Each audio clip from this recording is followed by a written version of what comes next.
أعوذ بالله من الشيطان الرجيم.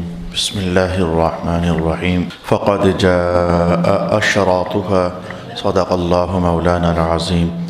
الصلاة والسلام عليك يا سيدي يا رسول الله. الصلاة والسلام عليك يا سيدي يا حبيب الله. الصلاة والسلام عليك يا سيدي يا شفيع المذنبين وعلى آلك وأصحابك يا سيدي یا رحمت للعالمین۔ اللہ رب العالمین نے قرآن حکیم میں سورہ محمد میں ارشاد فرمایا کہ فقد جاء اشراطها، قیامت کی نشانیاں آ چکی ہیں۔ تفصیل سے گزشتہ دو نشستوں میں ہم نے ما حضر سماعت کیا ہے۔ گزشتہ نشستوں میں تو ہم نے یہ جاننے کی کوشش کی تھی کہ کون سی نشانیاں ایسی ہیں جو ظاہر ہو چکی ہیں اور ہم سارے محسوس بھی کر رہے ہیں۔ وہ جو میں نے بیان کی تھیں وہ تمام کی تمام اگرچہ نہیں تھیں، معلوم مشہور جہاں تک ہر بندہ مومن کی رسائی ہے، یا یوں کہہ لے کہ جو حدیثیں اس وقت مستحضر تھیں وہی آپ کے لیے بیان کی۔ بہت ساری نشانیاں ایسی ہیں جو ظاہر ہو چکی ہیں لیکن میں بیان نہیں کر سکا، جیسے کہ آدمی آتے آتے ایک حدیث پاک ذہن میں چل رہی تھی کہ رسول پاک علیہ الصلوۃ نے ارشاد فرمایا کہ قیامت جب قریب ہوگی تو لوگوں کا حال آپس میں یوں ہوگا، جب آمنے سامنے ہوں گے تو انتہائی محبت آمیز رویے سے ملاقات کریں گے، جیسے ان سے زیادہ ہم سے محبت کرنے والا کوئی نہیں ہے، لیکن جو ہی پیٹھ پھیر کر وہ ادھر اور یہ ادھر ہو جائے گا تو دلوں کے اندر دشمنیاں چلا رہے ہوں گے۔ قیامت کی یہ نشانی دور حاضر میں یہ نہیں کہتا کہ کہیں کہیں نظر آتی ہے۔ ہر بندہ اپنی زندگی میں کئی ایسے انسانوں کو جانتا ہے، میں بھی جانتا ہوں اور آپ بھی جانتے ہیں کہ کون جب سامنے ہوتا ہے تو انتہائی محبت سے ملاقات کرتا ہے اور پیٹھ پیچھے ہوتا ہے تو کس طرح دشمنی نبھاتا ہے۔ یہ قیامت کی بہت بڑی نشانی، یا جیسے کہ یہ چیز کہ رسول پاک علیہ الصلوۃ نے ارشاد فرمایا کہ ایک وقت ایسا آ جانے والا ہے کہ لوگوں کا جو مطمع نظر ہے وہ صرف پیسہ ہوگا، درہم اور دینار ہوگا۔ رشتے اور تعلق داریاں یہ ختم ہو جائیں گی اور ہر جگہ پیسے کا تعلق اور دولت کا تعلق یہی کام آئے گا۔ بالکل ہر جگہ ہم دیکھ رہے ہیں، گھریلو سطح پر، دفاتر کی سطح پر، آفیسز کی سطح پر، حکومتی سطح پر، پبلک لیول پر، جیسے کہ یہ نشانی ہے۔ تو میں نے عرض کیا کہ بہت ساری نشانیاں ایسی ہیں جو ظاہر ہو چکی ہیں لیکن خیال میں نہ آنے کی وجہ سے یا حدیث نظروں سے نہ گزر جانے کی وجہ سے بیان نہیں کر سکا۔ بہرکیف آج کی ترتیب میں ان نشانیوں کا حوالہ دینا چاہتا ہوں کہ جو ابھی تک ظاہر نہیں ہوئی ہیں لیکن ان کا زمانہ بالکل قریب ہے اور زمانہ ان کا بنتا چلا جا رہا ہے۔ اس میں سب سے پہلی جو نشانی ہے، جو بہت بڑی نشانی ہے، تو وہ یاد رکھنی چاہیے کہ رسول پاک علیہ الصلوۃ نے ارشاد فرمایا کہ دجال کا ظاہر ہونا یہ بہت بڑی نشانی ہے۔ اور دجال سے مراد میں نے آپ کی خدمت میں عرض کر دیا تھا کہ 30 دجال تو اور ہونے ہیں جو نبوت کا دعویٰ کریں گے، اور وہ تو اس سے پہلے ختم بھی ہو جائیں گے اس بڑے دجال کے آنے سے پہلے۔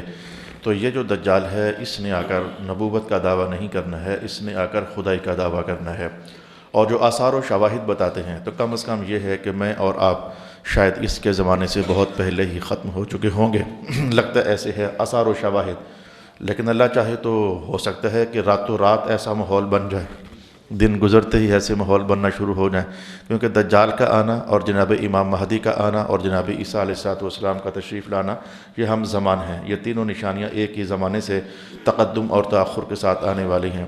امام مہدی کا ظہور اس وقت ہونا ہے جب پوری دنیا میں ہر طرف کفر کا راج ہوگا۔ تو اس سے میں نے کہا کہ ابھی کفر کا ماحول بنتا چلا جا رہا ہے، کافر لوگ جو ہیں مسلمانوں کو، ان کے علاقوں کو، ان کی ذہنیت کو، ان کی سوچ کو اپنے قبضے میں لیے چلے جا رہے ہیں، حتیٰ کہ ان کی تہذیب اور تمدن کو بھی، ان کے تعلیمی نظام کو بھی، جو میں جملے بولتا ہوں آپ کو سمجھ آ رہی ہے کیا ہے، ان کے تعلیمی نظام تک کو بھی آہستہ آہستہ اپنے تسلط اور قبضے میں لیتے چلے جا رہے ہیں، لیکن ابھی تک کہیں انہیں کامیابی ہو جاتی ہے، کہیں احتجاج کا سامنا کرنا پڑتا ہے، کہیں مظاہرے ہو جاتے ہیں، کبھی آگے سے مزاحمت ان کے لیے ہو جاتی ہے۔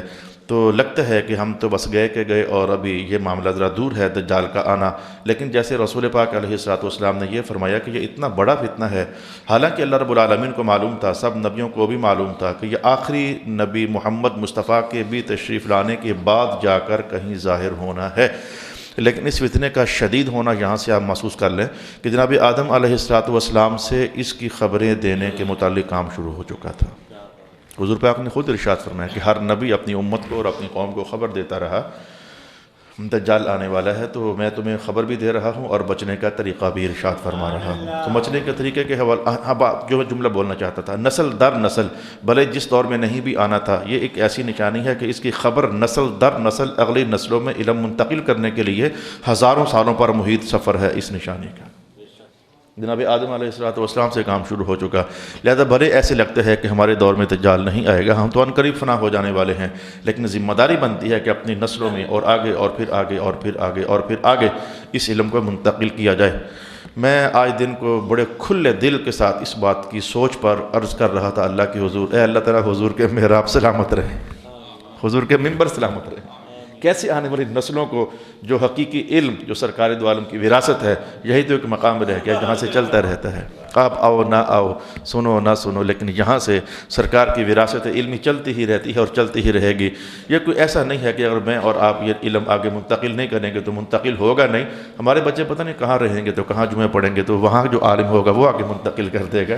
یہ نظم و ضبط ہے اللہ رب العالمین کا۔ اب دجال کے حوالے سے چند ایک باتیں حدیث پاک کے حوالے سے سماعت کر لیجئے۔ رسول پاک علیہ السلام نے ارشاد فرمایا کہ جب یہ دنیا میں ظاہر ہو چکے گا تو 40 دن کے اندر اس نے روئے زمین کا چکر کاٹنا ہے، 40 دن کے اندر اس نے روئے زمین کا چکر کاٹنا ہے، اور ظاہر ہونے کے بعد 40 دن اس کی مدت ہوگی یہاں رہنے کی، اور اس نے 40 دنوں میں سے جو اس کا پہلا دن ہوگا وہ 1 سال کے برابر ہوگا، 8520 گھنٹوں کا ایک دن اس قدر بڑا ہو جائے گا، اور بہت بڑا دن ہے۔ ہمارا 24 گھنٹوں کا دن ہے، لیکن 8520 گھنٹوں کا ایک دن ہوگا، اس کا جو سب سے پہلا دن ہوگا۔ دوسرا دن سرکار دو عالم علیہ السلام فرماتے ہیں 1 مہینے بھر کے برابر ہوگا، یعنی 720 گھنٹے اس کے دوسرے دن میں ہوں گے، بہت بڑا دن ہوگا یہ بھی۔ اور تیسرا دن رسول پاک علیہ السلام فرماتے ہیں کہ اس کا 1 ہفتے کے برابر ہوگا، یعنی 168 گھنٹے اس کے تیسرے دن کے اندر ہوں گے۔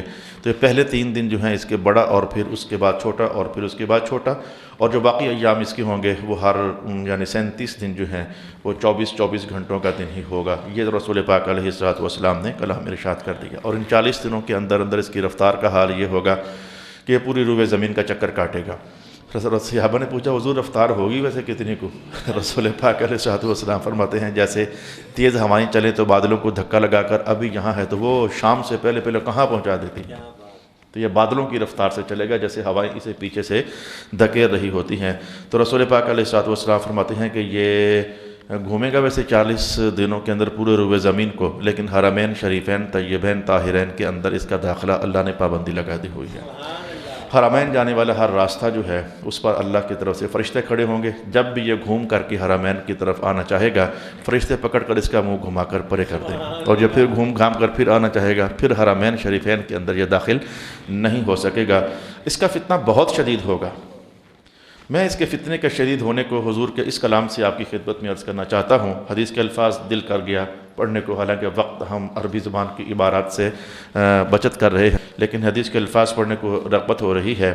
قال رسول اللہ صلی اللہ علیہ وآلہ وسلم انہ لم تکن فتنة فی الارض منذ ذرأ اللہ ذریۃ آدم علیہ السلام اعظم من فتنة الدجال۔ اللہ اکبر، اللہ اکبر۔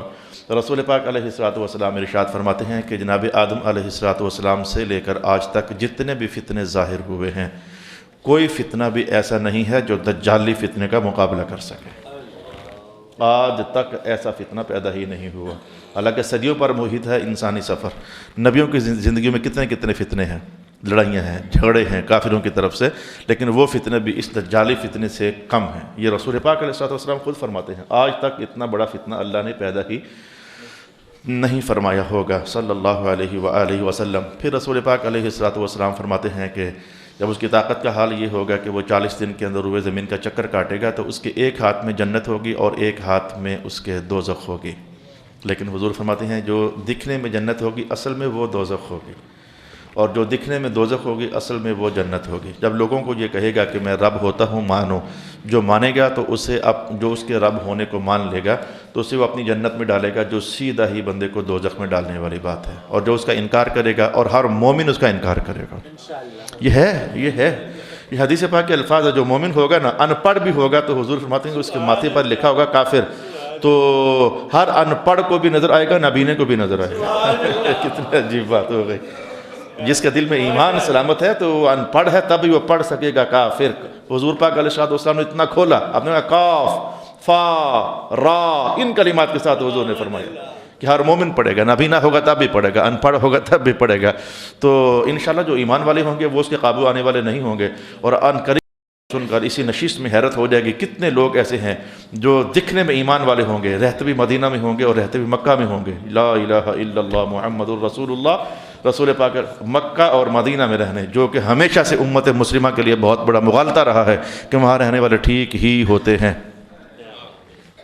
ہمیشہ سے امت مسلمہ کے لیے یہ بڑا مغالطہ بن کے رہا ہے کہ وہاں رہنے والے ٹھیک ہی ہوتے ہیں، ٹھیک نہیں ہوتے، ٹھیک ہی ہوتے ہیں۔ تو سن لیجیے، رسول پاک علیہ السلام نے ارشاد فرمایا کہ یہ حدیث ویسے تھوڑی دیر کے بعد پڑی ہوئی ہے لیکن ماحول بن گیا تو عرض کر رہا ہوں کہ 3 بار زلزلہ قائم ہوگا، حرمین میں 3 بار زلزلہ ہوگا، مدینہ میں 3 بار زلزلہ ہوگا، مدینہ میں 3 بار زلزلہ ہوگا، اور اس زلزلے کے خوف سے جتنے بھی ایسے لوگ ہوں گے جو مدینہ میں رہ رہے ہوں گے مسلمان بن کر، وہ ہمارے خوف کے باہر نکل جائیں گے اور باہر جا کر دجال کی فوج میں شامل ہو جائیں گے۔ مدینہ صرف ایمان والوں کا مسکن رہ جائے گا۔ یہ ہے وہ نشانی جس کو رسول پاک علیہ السلام نے ارشاد فرمایا تھا، جیسے سانپ اپنے بل میں پلٹ جاتا ہے، ایمان مدینہ میں پلٹ آئے گا۔ جیسے سانپ اپنی بل میں پلٹ آتا ہے، ایمان مدینہ میں پلٹ آئے گا۔ بس وہ زمانہ ہوگا دجال کا۔ تو رسول پاک علیہ السلام فرماتے ہیں وہ خدائی کا دعویٰ کر دے گا۔ اب خدائی کا دعویٰ کرنا تو آسان ہے لیکن پھر خدائی کام کر کے دکھانا مشکل ہے۔ لیکن حضور فرماتے ہیں کہ بس اللہ نے اس کو طاقت دی ہوگی، ڈیل ہے نا جی، آزمائش ہے، ڈیل ہے، ایمان والوں کا امتحان ہے۔ یہ فرعون کے پاس کتنی طاقت تھی، نمرود کتنا طاقتور تھا، ابو جہل، ابو لہب، یہ سارے مکہ والے رئیس کتنے طاقتور تھے۔ تو یہود کی فوج اس دور سے لے کر آج تک کتنی طاقتور ہے۔ آج تک بھی مسلمانوں کو، اور کئی چھوٹے کمزور بھلے کافر ہی کیوں نہیں ہیں، کافر ملکوں کو اپنے تسلط اور قبضے میں لیے ہوئے ہیں کہ نہیں یہودی؟ آپ سمجھتے ہیں اس بات کو؟ ہر ملک ان کے ہاتھوں تنگ ہے۔ تو ٹھیک ہے، اللہ کی طرف سے آزمائش ہے، امتحان ہے۔ تو خدائی کا دعویٰ کرے گا تو حضور فرماتے ہیں کہ وہ خدائی کام بھی وہ شعبد بازیاں ایسے کرے گا کہ یوں لگے گا جیسے واقعی یہ خدائی کام کر رہا ہے تو خدا ہی ہے۔ میرے حضور کیا کیا کرے گا؟ میں کسی بھی مرے ہوئے بندے کا کھڑا ہو جا، وہ زندہ ہو کر کھڑا ہو جائے گا۔ یہ معجزہ بھی نہیں ہے، یہ کرامت بھی نہیں ہے، یہ بہت بڑا فتنہ اور آزمائش ہے۔ یہ کرامت نہیں ہے، یہ آزمائش ہے اور فتنہ ہے۔ دکھنے میں ایسے لگتا ہے جیسے کرامت ہوتی ہے تو معجزہ ہوتا ہے، حالانکہ انہی ایسے کام کبھی کسی نبی کی معجزہ بن کر رہے ہیں۔ لیکن معجزہ ہمیشہ دین اسلام اور الوہی نظام کی تقویت کے لیے ہوتا ہے، اور جو الوہی نظام کی تقویت کے لیے نہ ہو وہ معجزہ نہیں ہوتا اور وہ کرامت بھی نہیں ہوتی ہے۔ معجزہ اور کرامت یہ دونوں الوہی نظام اور مستفوی نظام کی تقویت کے لیے ہوتا ہے۔ چند جملوں کے اندر اگر سمجھ سکتے ہو تو سمجھنے کی کوشش کر لو۔ یا کبھی بھی خلاف اسلام اور خلاف شریعت امور پر جو اس طرح کی وارداتیں کی جاتی ہیں انہیں نہ معجزہ کہتے ہیں نہ کرامات کہتے ہیں، وہ کچھ اور ہی ہوتا ہے، اللہ کی طرف سے آزمائش ہوتی ہے۔ تو مردوں کے پاس جائے گا زندہ ہو جاؤ، مردے جس کو کہے گا، جو اسے کہے گا فلانا مردہ زندہ کر، مردے زندہ ہو جائیں گے۔ ابھی بارش کا کوئی امکان بھی نہیں ہے، بارش برس جا حکم جاری کرے گا، آسمان میں چڑھ کر بارش برسنا شروع کر دے گی، دیکھتے ہی دیکھتے کھیتیوں کو اگانے لگ جائے گا۔ اور ابھی یہاں حالانکہ کچھ بھی نہیں تھا، جہاں چاہے گا کھیتیاں اگا دے گا، جہاں چاہے گا سرسبز باغات اور فصلیں کھڑی ہو جائیں گی۔ یہ اللہ نے اس کو یہ طاقت دی ہوگی، آزمائش ہے، بہت بڑی آزمائش ہے۔ آسمان پانی، اچھا لوگ کھا کھا کر لوگوں کے جانور جو ہیں جتنے اس دور میں ہٹے کٹے لہیم و شہیم ہو جائیں گے، میں کہتا ہوں کہ کبھی آج تک ایسے لہیم و شہیم ہٹے کٹے جانور بفرے ہوئے نہیں ہوں گے جتنے اس کے دور میں کھا پی کر بڑے ہو جائیں گے۔ لوگوں کو محسوس ہونے لگ جائے گا یہ تو واقعی خدا ہے، لیکن ایمان والے محسوس کریں گے نہیں خدا یہ نہیں ہے، ان کو وہ کافی لکھا نظر آ رہا ہوگا۔ میں کہتا ہوں کہ یہ سرکار دو عالم کی عنایات میں سے ہے کہ ہم ہوئے تو ہمیں نظر آئے گا انشاءاللہ، ہم ہوئے تو ہمیں نظر آئے گا۔ کافارا، رب کائنات نے وعدہ دیا ہے ان اللہ لا یضیع ایمانکم، اللہ تمہارا ایمان ضائع نہیں کرے گا۔ ایمان والے بن کے رہو صحیح، اللہ تمہارا ایمان ضائع نہیں کرے۔ وما کان اللہ لیضیع ایمانکم، وہ یہ ہے وہ آیت وہ ہے ان اللہ لا یضیع اجر المحسنین، یہ ہے ما کان اللہ لیضیع ایمانکم، اللہ تمہارا ایمان ضائع نہیں ہونے دے گا۔ یہ اللہ کی عنایات میں سے ہے کہ وہ ایمان والے کا ایمان ضائع نہیں ہونے دیتا ہے۔ تو رسول پاک علیہ السلام فرماتے ہیں کہ اگر کسی ویرانے میں جائے گا تو آرڈر جاری کرے گا تو وہاں سے جیسے کسی بندے کے پیچھے شہد کی مکھیاں لگ جاتی ہیں، یہ سن کر حیرت ناک ہو جاؤ گے کہ ان علاقوں میں چھپے ہوئے جو زمین کے اندر سونے اور چاندیوں کے خزانے ہوں گے، وہ سونے اور چاندیوں کے خزانے اس کے پیچھے پیچھے پیچھے پیچھے پیچھے پیچھے پیچھے چلنے لگ جائیں گے۔ وہ کون سی ایسی شے ہوگی جو انسان دکھا سکتا ہوگا؟ نہیں دکھا سکتا ہوگا، وہ ایسے کام کر کر کے دکھائے گا، وہ کرتب دکھائے گا۔ اس لیے رسول پاک علیہ السلام نے فرمایا کہ یہ سب کچھ چونکہ ایسے ہی ہوگا، جس دن اس نے مر جانا ہے تو اس نے جو بھی قائم کیا ہوا ہوگا، دکھایا ہوا ہوگا، ظاہر کیا ہوا ہوگا، ایک دم سے خواب کی طرح سب ختم ہو جائے گا۔ بندہ خواب سے اٹھتا ہے تو پتہ نہیں کیا کیا محلات اس نے سجائے ہوتے ہیں، خواب میں اٹھا تو کچھ بھی نہ بچا۔ جس دن دجال مر گیا تو اس دن کے بعد فوراً اس کی ساری واردات، میں کہتا ہوں کہ جیسے اندھیرے میں چراغ جلاؤ تو اندھیرا فوراً سمٹ جاتا ہے، پتہ بھی نہیں ہوگا کبھی یہاں دجال آیا بھی تھا۔ لا الہ الا اللہ محمد الرسول اللہ صلی اللہ علیہ وسلم۔ تو پھر رسول پاک علیہ السلام نے وہی بات ارشاد فرمائی کہ پھر یہ مدینہ کی طرف جانا چاہے گا تو مدینہ میں 3 زلزلے آئیں گے، تو ان 3 زلزلوں میں وہاں جو بظاہر مسلمان بن کر رہتے تھے، بظاہر جو مسلمان بن کر رہتے تھے، وہ اس ڈر سے کہ زلزلے سے کہیں ہم مر نہ جائیں، وہ باہر نکل آئیں گے۔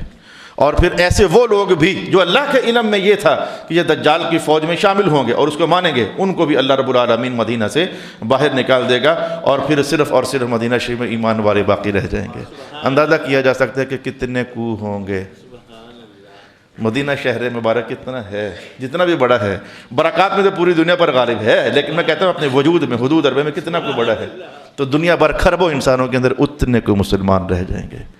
میں اگر بتانا چاہوں نا کتنے کو رہ جائیں گے تو میں بتا سکتا ہوں، ویسے میں بتا سکتا ہوں، مجھے ایک حدیث کے الفاظ آئندہ زمانوں میں یاد آ رہے ہیں، جتنے کو کوہ طور پر پورے آ جائیں گے اتنے، یعنی قریب حدیث آنے والی ہے، مدینہ میں اتنے کو مسلمان ہوں گے اس وقت خالص ایمان والے جتنے کوہ طور پر پورے آ جائیں گے، کیونکہ ان قریب اللہ رب العالمین نے حکم ارشاد فرمانا ہے، جناب عیسیٰ علیہ السلام کو حکم ارشاد فرمانا ہے اس وقت جو آپ کے ساتھ مسلمان ہیں انہیں لے کر کوہ طور پر آ جائیں، ایک ایسی قوم ظاہر کرنے لگا ہوں کہ جس کا مقابلہ کرنے کی طاقت کسی میں نہیں ہے، یاجوج اور ماجوج قوم ہے، میں ظاہر کرنے لگا ہوں۔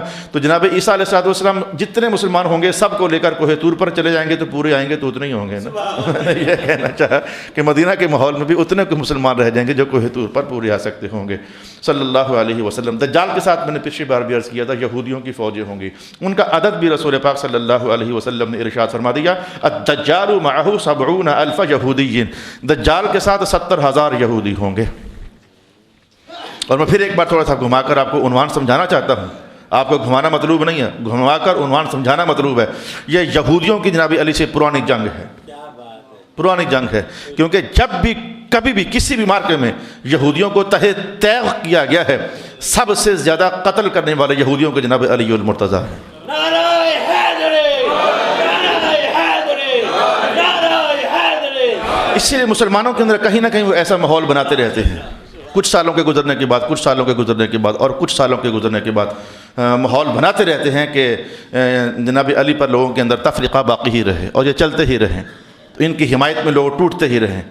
تو ان کو خیر پڑھا تو جو ہم پڑھتے ہیں پڑھا ویسے انہوں نے بھی ہے، ہمارا دین وہ پڑھتے ہیں تو اپنا سد باب کرنے کی کوشش کرتے ہیں، پڑھتے ہیں، وہ پتہ ہے انہیں کہ جتنا بھی ہم ایسا اوسا کر لیں، اس کے باوجود دجال کے زمانے میں عام علی کے بیٹے ہی آئیں گے، امام مہدی تشریف فرما ہوں گے، امام مہدی تشریف فرما ہوں گے، امام مہدی تشریف فرما ہوں گے، پتہ ہے ان سب کو۔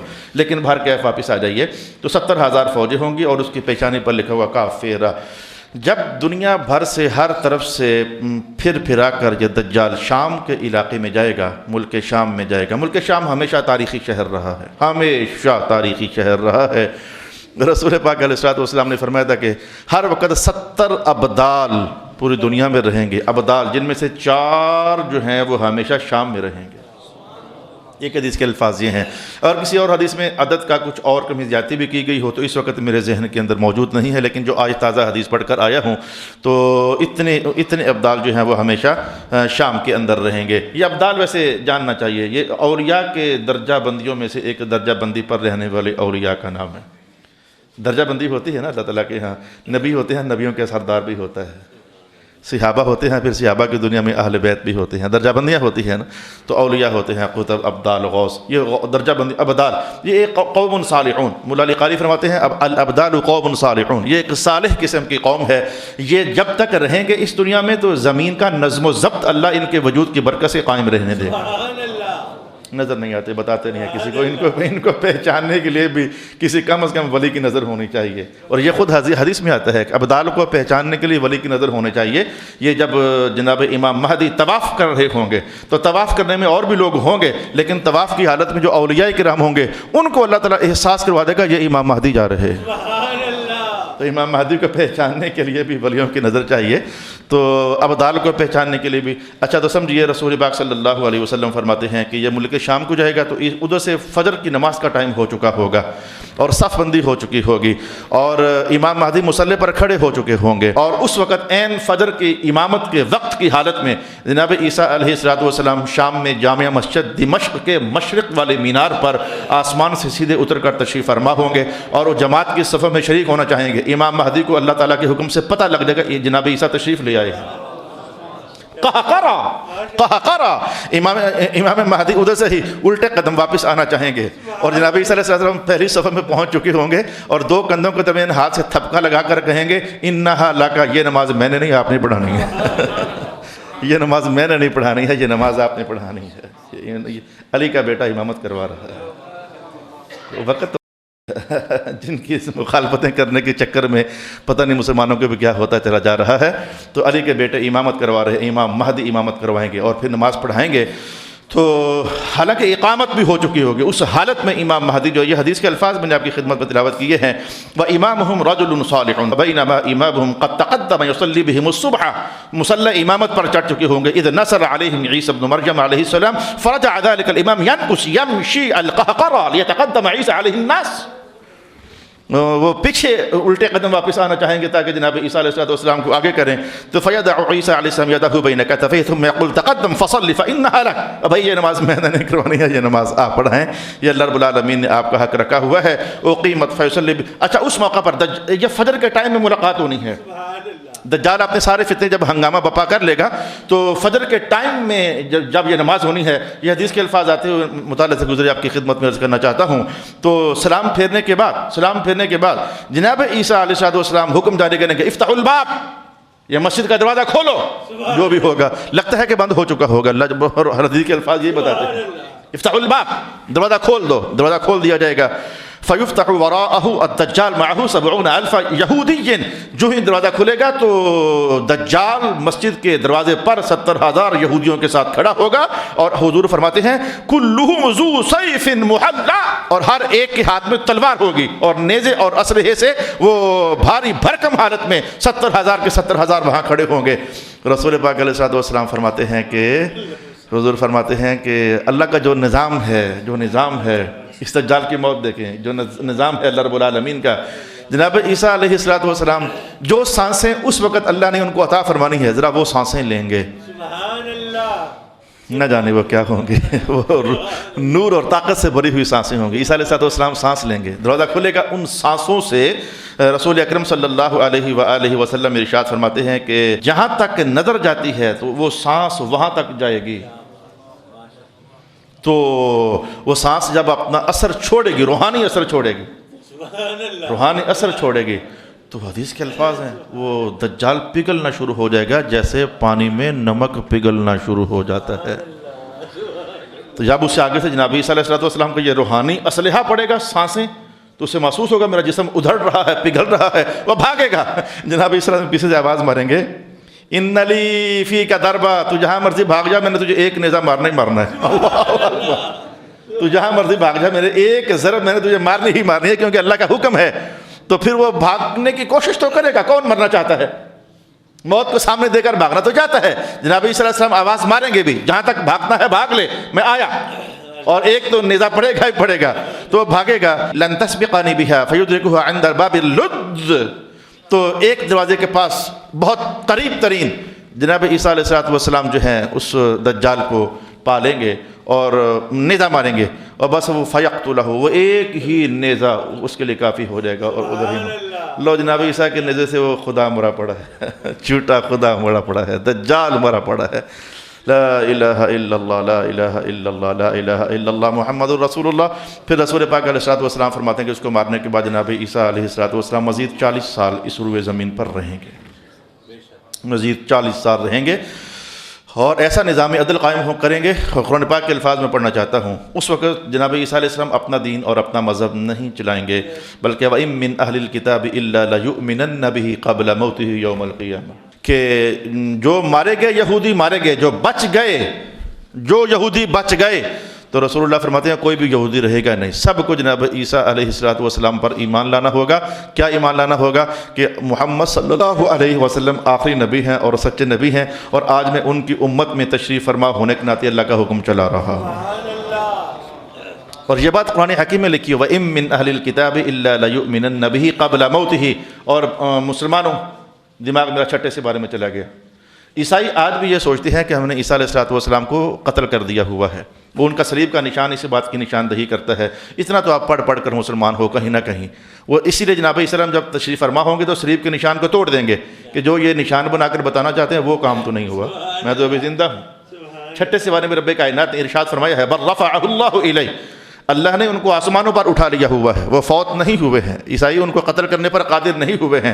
مسلمانوں کم از کم یہ بنیادی چیزیں ہیں، فقد جاء اشراطها، آیت کا فیض اللہ ہمیں نصیب فرما دے، ہم اس کو سیکھ رہے ہیں۔ تو ایک تو میں نے وہ بات بتائی تھی آپ، بل رفعہ اللہ الیہ، اللہ نے ان کو اپنے پاس بلا لیا ہوا ہے، وہ فوت نہیں ہوئے ہیں۔ لگے ہاتھوں یہ آیت جان لیں، عیسیٰ علیہ السلام کیسے فوت ہو سکتے ہیں؟ رب کائنات نے فرمایا جب عیسیٰ فوت ہوں گے تو ان کے فوت ہونے سے پہلے سارے یہودی مسلمان ہو چکے ہوں گے۔ الفاظ غور سے دیکھ لو، وَإِن مِّنْ أَهْلِ الْكِتَابِ، ان نافیہ ہے، کوئی بھی اہل کتاب میں سے باقی نہیں رہے گا، إِلَّا لَيُؤْمِنَنَّ بِهِ، وہ ان پر ایمان لائے گا، جو نہیں ضرور ان پر ایمان لائے گا، صرف یہ نہیں کہ ایمان لائے گا، ضرور ضرور ان پر ایمان لائے گا۔ کب؟ قبل موتہ، جناب عیسیٰ علیہ السلام کی موت سے پہلے۔ تو ابھی تک تو یہودی دندناتے پھر رہے ہیں، وہ کہاں فوت ہو گئے؟ جناب عیسیٰ فوت نہیں ہوئے، فوت انہوں نے ہونا ہے تو اس سے پہلے یہ بھی قیامت کی نشانی ہے کہ کوئی یہودی بن کر رہنا ہی نہیں ہے، سارے یہودی مسلمان ہو چکے ہوں گے۔ کافروں کی بات نہیں ہے، اہل کتاب کی بات ہے۔ کافر تو بت پرست بھی ہوتے ہیں، کافروں کی بات نہیں۔ وَإِن مِّنْ أَهْلِ الْكِتَابِ إِلَّا لَيُؤْمِنَنَّ بِهِ قَبْلَ مَوْتِهِ، جناب عیسیٰ علیہ السلام کی موت سے پہلے سارے یہودی مسلمان ہو جائیں گے۔ یہ ہے وہ اللہ اللہ اللہ، میرے حضور نے کیا فرمایا تھا؟ وہ جو رب کائنات نے یہ آیت نازل فرمائی تھی لِيُظْهِرَهُ عَلَى الدِّينِ كُلِّهِ، حضور کا جو دین ہے ہر دین پر غالب آ جائے گا، ہر دین پر غالب آ جائے گا۔ اور دیکھ لو آج وہ وقت آنے والا ہے، یعنی آج جب ہم یہاں بیٹھے ہوئے ہیں، قرآن نے جو کہہ دیا وہ سمجھو کہ آ گیا ہے، وہ ہو گیا ہے۔ جو قرآن نے جو کہہ دیا ہے نا، وہ بھلے چند منٹ، چند گھنٹے، چند ہفتے، چند سال باقی ہے، سمجھو کہ وہ ہو کر رہ گیا، وہ اس میں دوسری رائے کی گنجائش نہیں ہے۔ تو جناب رسول پاک علیہ السلام فرماتے ہیں عیسیٰ علیہ السلام تشریف فرما ہوں گے، 40 سال رہیں گے، حکومت کریں گے، لوگوں کو اسلام کا غلبہ اور نفاذ کا کام کریں گے۔ امن عامہ کا حال یہ ہو جائے گا، دل تو کرتا ہے کہ اس زمانے میں مسلمان ہوتے ہم، لیکن نہیں، وہ کیونکہ وہ زمانہ بہت بعد میں ہے نا، اس سے پہلے بڑے فتنے ہیں، اس سے پہلے بڑے فتنے ہیں۔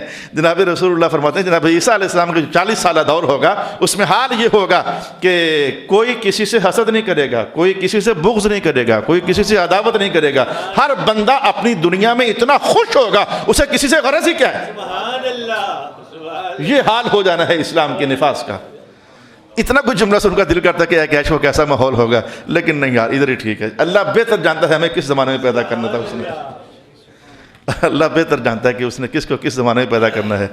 چاہنے والوں نے تو یہ بھی چاہا ہے کہ ان کے زمانے میں پیدا ہوئے ہوتے، رسول اللہ کے زمانے میں، لیکن نہیں، چاہت ہو سکتی ہے، اللہ کے ارادے کو خوب پتہ ہے کہ کس کو کس دور میں پیدا کرنا ہے، تو بس یہ حکمت ہے، چاہت اور شے ہے، اللہ کی حکمت ازلیہ اور شے ہے۔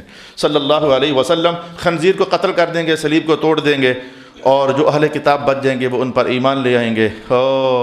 تمام دنیا میں ایک ہی دین ہوگا، دین اسلام، اور ایک ہی مذہب ہوگا، مذہب اہل السنہ والجماعہ۔ جب کفر تک کے حالات بدل گئے تو بد مذہبی والے حالات کیوں نہیں بدلیں گے؟ تمام دنیا میں ایک ہی دین ہوگا، دین اسلام اور مذہب اہل السنہ والجماعہ۔ تو یہاں تک حضور فاروق فرما دیا کہ جناب عیسیٰ کے دور میں تو یہاں بھی ہونا ہے۔ کھلونوں کے ساتھ بچہ کھیلتا ہے، بچے کو کیا ڈر؟ کھلونے کے ساتھ کھیلتا ہے بچہ، بچے کو کیا ڈر؟ تو حضور فرماتے ہیں بچے سانپوں کے ساتھ کھیلیں گے بچوں کو ڈر ہی نہیں ہوگا. سبحان اللہ. قیامت کی نشانی ہے. بچے سانپوں کے ساتھ کھیلیں گے. شیر اور بکری ایک ہی گھاٹ سے پانی پئیں گے. بکری کو یہ ڈر نہیں ہوگا شیر مجھے کھا جائے گا. شیر کو یہ خیال نہیں آئے گا کہ شکار پاس ایسے میں کھا جاؤں. اکٹھے چلیں گے, اکٹھے رہیں گے, لیکن وہ شیر جو ہے بکری پر حملہ نہیں کرے گا. جناب عیسیٰ علیہ السلام کی اولاد بھی ہوگی, اور پھر آپ کی جب وفات ہوگی تو روضہ اقدس میں آج بھی گنبد خضرا کے نیچے ایک قبر انور کی جگہ باقی ہے. تو جناب عیسیٰ علیہ السلام کو پھر وہاں دفنا دیا جائے گا. وقت بڑی تیز رفتاری سے بھاگنے کے باوجود سمٹ گیا ہے. تو انشاءاللہ آپ اور میں یہاں آتے کس لیے ہیں؟ یہ سیکھنے کے لیے تو آتے ہیں.